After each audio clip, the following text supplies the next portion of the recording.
All right, guys, let's talk a little bit about backsliding. Two of my favorite baits to do the backslide. You could do this on a lot of baits, but two of my favorite baits to do backsliding, especially for finesse presentations, are the Raid of Japan Buggy Craw, okay,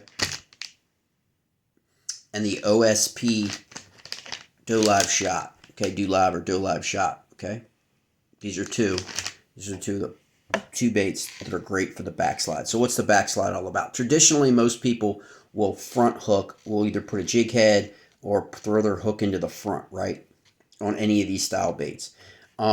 Backsliding is reversing and throwing the hook in from the back end of your bait, okay? So basically you're pulling with the eye and the line here, and so it's basically being backslided out of cover, okay? And that's basically how it works. I predominantly like to use a smaller hook when I do this, obviously for smallmouth. But this is the green pumpkin chartreuse, and here is a neon wasabi.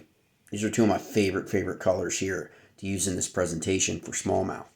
But like I said, you can even do this with certain tubes. The one thing that you want to look for is you want a really thin type, quote unquote, hula skirt, right, on the back. You don't want the thicker ones because they'll get tangled up. You want it so you get that action as you're pulling it out and you're twitching it out. You're getting a lot more action out of that. That's really what you're going for with the backslide. Backsliding also allows you to get into that cover, especially lighter cover, and get it out without getting snagged. So it really works effectively. And even use that smaller hook. The center line, they've got the center line slit, which pretty much makes it perfect and easy to get that hook in there exactly where you want it in terms of balancing out your bait. The other thing that you can do it's really highly effective is go ahead and nail weight. Use a nail sinker in the head and then backslide it. Okay, so you can change that rate of fall. Change that rate of fall however you want, depending on what size nail weight you want to go up to. So sometimes they'll bite a slower falling, and then other times you want to be able to get down a lot further.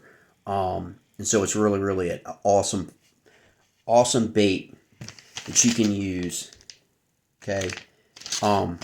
Pretty much a bunch of different ways. Obviously, I like to fish the Buggy Craw more with like tube-like presentations because it's basically like a tube.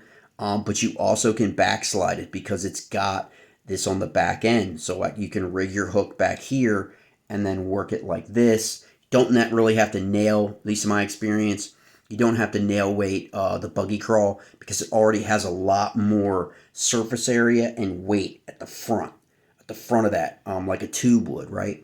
And so both of these are just excellent backsliding bits. If you want to learn a little bit more about backsliding, how to actually rig it effectively, then make sure you subscribe to the newsletter. I'll link in the description here, or you can find it on Smallmouth Army on Substack. And I'm going to break this completely down with photos and everything that you need to really get you going to start trying this backslide presentation using the OSP DoLive Shot or your Raid Japan Buggy Craw. All right, guys.